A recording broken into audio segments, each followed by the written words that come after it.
guys, kembali semula ke episod kedua podcast Geng Budak Ladang.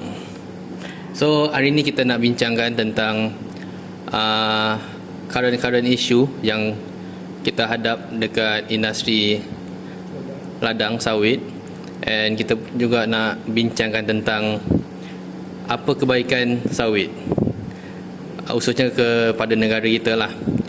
So, sekarang saya ada dengan bersama dua orang rakan saya yang baru, Akmal dan Isyad.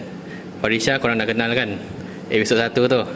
So saya akan bagi diorang kenalkan diri sendiri sikit. Hai, terima kasih Ken kerana jemput kita orang. Nama saya Akmal, asal Melaka, bidang pertanian juga sama dengan diorang. Cuma bezanya tak ada pengalaman dalam pertanian semacam kelapa sawit, ladang, itu tak ada lagi. Hai, nama saya Muhammad Isyad. Saya kalau nak cakap dalam bidang sawit ni, saya diploma dah ambil pengurusan perladangan. Lepas tu sambung je lah degree pengurusan perladangan juga. Dah. Kenalkan diri. Cakap sikit. Hai, nama saya Farisha. Saya daripada episod yang pertama hari tu. Terima kasih. So kita sekarang nak start lah. Apa current issue yang kita hadap dekat dalam industri kelapa sawit? Mungkin Akmal ada idea sikit, ataupun Isyad. So Isyad kan dia pernah berkecimpung dalam industri ni kan. So kita bagi Isyad tengok isu semasa sekarang bagi aku ke saya? mana-mana. Bagi akulah isu semasa sekarang, untuk mana yang orang yang baru nak start buat kelapa sawit ni, mesti dia akan tebang hutan dulu kan. Bagi aku sekarang tu penebangan hutan.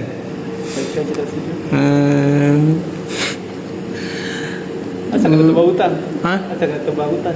Kena tebang hutan. Sebab nak start balik, nak tanam balik sawit baru, kan kalau kita takkanlah kita nak robohkan bangunan. Mestilah kita kena pergi kat hutan, tebang hutan. Masa tebang hutan tu mesti kita akan takutkan, kita akan mengancam spesies-spesies haiwan ataupun spesies tumbuhan yang ada lah. yang terancam kepupusan. Yang ni isu ni selalu kita akan dengar dari negara-negara Eropah. Tu diorang selalu ambil isu ni nak kejam kita, nak kira tolak produk-produk yang produk kelapa sawit. Betul tak? Betul. Kan? Tu yang kita ada MSPO, RSPO semua tu. Lepas tu ada apa lagi? Farisha nak sambung. Apa yang saya boleh katakan, kita jangan takut untuk penebangan hutan ni, sebab dalam sektor sawit ni kita membalikkan semula hutan tu tapi dia dalam bentuk kelapa sawit, macam tu. Tapi orang biasalah, orang pandang yang jahat je, tak pandang yang baik. Tapi diorang akan cakap kita tanam kelapa sawit monocrop, tak ada diversity dalam Ekologi. So tu pun satu faktor. And kita ada je plan untuk comeback benda-benda macam ni. Kita ada tanam pelbagai macam mana, intercropping lah. Lepas tu tak apa, selingan. Lepas tu dengan kita ada tambah integrate haiwan macam lembu semua dalam ladang tu. Tapi itulah tak se-diverse yang original hutan tu. Tapi itu effort kita untuk kembalikan balik Hasil lah. ekosistem tu lah. Aman? Ya, aku ada soalan sikit nak tanya Isyad. Sebab kau kan ada pengalaman kat ladang kan. Aku pernah dengar cerita yang kita pekerja kat Malaysia ni kekurangan tenaga kerja, terutamanya dekat peladangan. And kita tengok budak-budak muda sekarang memang tak nak pergi ladang. Macam umur baru lepas SPM tu kan, orang sambung belajar, ada yang lepas sambung belajar, ada yang tak sambung belajar. Yang kalau tak sambung belajar tu terus kerja. Kalau kerja pula bukan kerja yang macam orang dulu buat lah. Sekarang orang kerja dia advance sikit kan. So aku nak tanya pendapat kau, kenapa orang muda dekat generasi kini dia tak minat peladangan atau pertanian lah, senang cerita. Boleh bagi pendapat sikit? Bagi saya lah kan, orang muda bangsa kita ke? Tak kisah, Malaysia. Oh, Malaysia. Dia orang apa ni? Mesti dia orang otak dia orang fikir macam ladang ni kotor. Lepas tu kerja keras, bawa panas apa semua kan. Mungkin sebab tu kot. Tapi kalau nak cakap macam Indonesia, yang generasi-generasi macam kita ni, dia orang suka je kalau nak kerja sawit. Ramai, taklah ramai, tapi adalah yang umur-umur macam kita muda kerja lagi muda lagi kerja dekat ladang-ladang Malaysia ni berbanding orang Melayu. Sebab duit kan. Tapi tu lah, tak tahu lah nak cakap orang Malaysia ni tak suka kot kerja macam apa ni, kerja-kerja panas ni lah. Dia orang nak kerja dalam aircon apa semua. Itulah pendapat saya. Ada nak tambah? Cuba Farisha tambah sikit. Tambah yang pasal apa ni? Pasal kenapa anak muda tak nak ni. Bagi pendapat kau. Bagi pendapat saya tak ada exposure pasal ladang ni. Sebab saya kan dalam persekitaran kampung saya tu ramai je budak-budak ladang yang involve, budak-budak kampung tu involve dalam sektor peladangan ni. Sebab apa? Sebab dia orang nampak. Tapi kalau macam dekat-dekat bandar ni, dia orang tak nampak. Dia orang macam mau kepada baik kerja ni lagi banyak duit, baik kerja ni lagi banyak duit. Macam tu. Itu pendapat saya. Okay. Kalau Ken ada apa-apa nak tambah sebagai host? Kalau betul kan benda ni, kita nampak apa yang diorang cakap tu, korang nak full detail, korang boleh tengok episod 1. Tu betul-betul kita kupaskan semua yang dengan detail lah. Kenapa pekerjaan ladang ni orang tak suka sangat dalam negara kita ni, especially untuk golongan muda.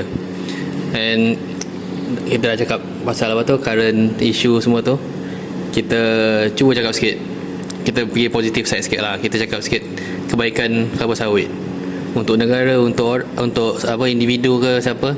Cuba kita cakap sikit. Ada siapa-siapa nak bagi point-point sikit lah? Untuk saya, sawit ni mahal, tapi harga berubah-ubah. Tapi dengan sawit ni juga, dia adalah satu sektor pertanian yang paling penting sebab dia adalah yang boleh meningkatkan ekonomi negara tu sendiri. Itu side yang paling patut kita tengok.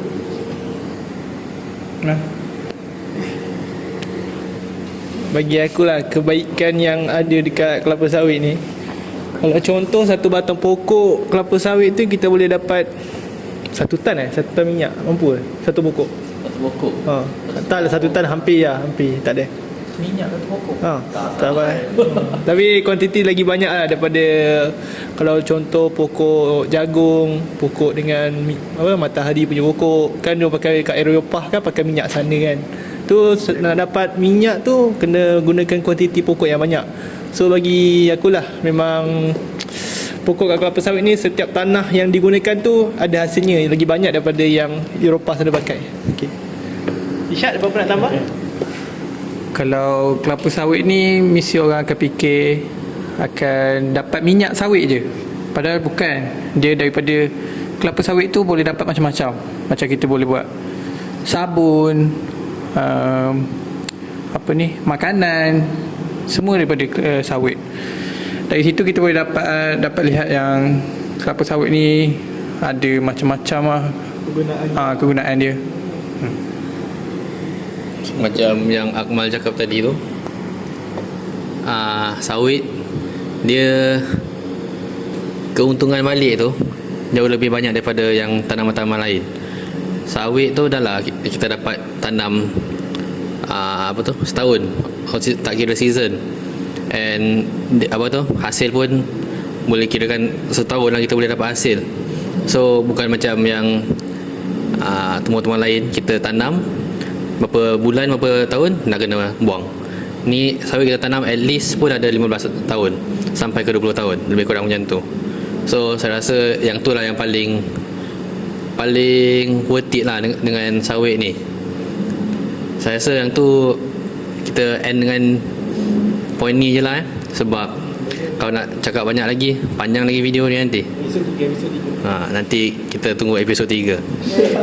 So apa-apa pun, terima kasih you guys untuk mendengar podcast ringkas kita untuk kali ni, and harap korang boleh belajar sedikit pasal sawit lagi. Saya Kenneth, Akmal, Irsyad. Farisha. itu saja dari kami. Terima kasih. Bye bye.